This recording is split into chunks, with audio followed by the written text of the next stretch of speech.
Welcome to my kitchen. Today we're going to be looking at doing some plant-based vegan dishes.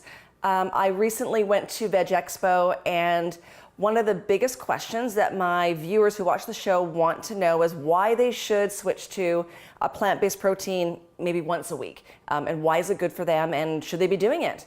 There are a number of reasons supporting the fact that plant-based proteins are very, very good for us. You don't have to switch your lifestyle completely.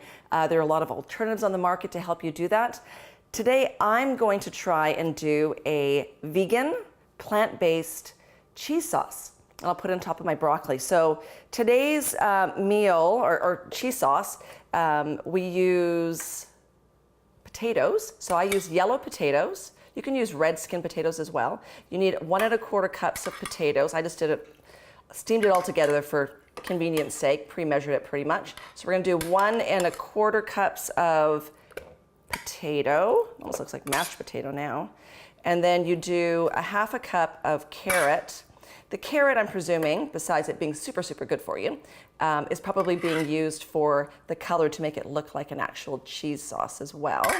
Now, I've bought cheese sauce in the store that was plant-based, and I tell you, it costs a lot of money. So if I can do this way, I will be very happy. Okay, so we have the raw cashew nuts as well. Raw cashews are soaked in water overnight for a couple of reasons. It softens them up and makes them nice and puffy, and it's easier to blend to get a smoother consistency.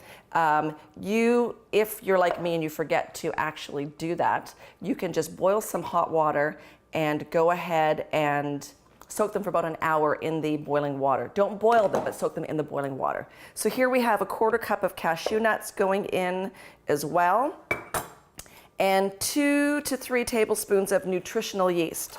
One thing you'll find in vegan, vegetarian cooking is you'll hear nutritional yeast a lot. It is what gives cheese the cheesy flavor. It has a bit of a pungent odor to it. It smells like cheese or a roasted nut. I believe that it is made off of fermentation on the top of molasses. And so that's how nutritional yeast is made. So I'm going to put in a good 3 tablespoons because I actually really like the flavor of it. Coconut oil. We need 2 tablespoons of coconut oil. Make sure it's the good kind. That goes in. And we need 2 1/2 tablespoons of water. I have it right in front of me. Put that in, 1, 2 1/2. And we need 1 1/2 teaspoons of lemon juice. So I'll go ahead and have some fresh lemon juice. Do that over my hand to catch the seeds. That goes in. I always take the lemons and put them down my carburetor afterwards. Makes the house smell really good, and it's actually a great way of cleaning your carburetor. Waste not, want not. And then some sea salt. So it says 1/2 teaspoon of sea salt. So I'll go ahead and just put that right in.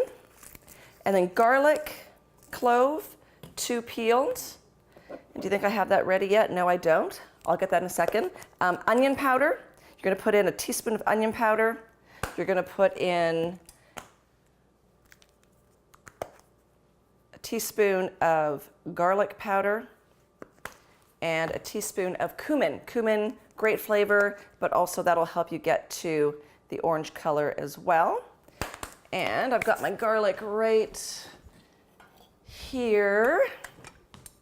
I love garlic. I probably put garlic in every single thing that I make for my family. I'll just pop this open. So I'll put in 1 clove of garlic.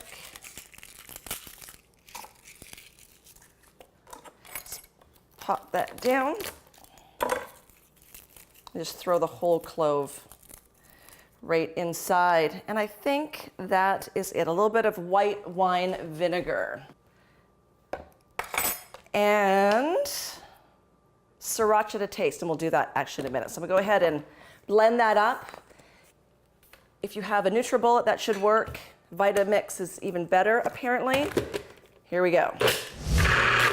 Okay, I'm gonna go and put this inside the microwave, heat it up a little bit, and then put it on top of my steamed broccoli. So So I've never made this before, so I'm actually not sure how this is going to turn out. I'm very, very hopeful. I think it's a great way of sneaking in plant-based proteins and nuts and seeds into your diet for your children and your family. It's super good for you as well, especially cashew nuts. Cashew nuts are great if you're diabetic. They're a good fat, so they're something you'd want to consume on a regular basis. They are higher in fat than other nuts, but they're a good fat. They're good for your eye health, which at my age is something very, very good. I'm finding that my eyes are deteriorating on a regular basis. Here we go. Okay. It's nice and thick. It's got the texture of cheese. It smells cheesy. I think that, you know what? I might be able to get away with it. Okay, let me dig in here. Wish me, look at my extra large fork. Wish me luck. If you want this recipe, go to our website for full information. You can find it on the vegan section of our website. Cheers. Oh my gosh, that is so good. That is actually very, very good.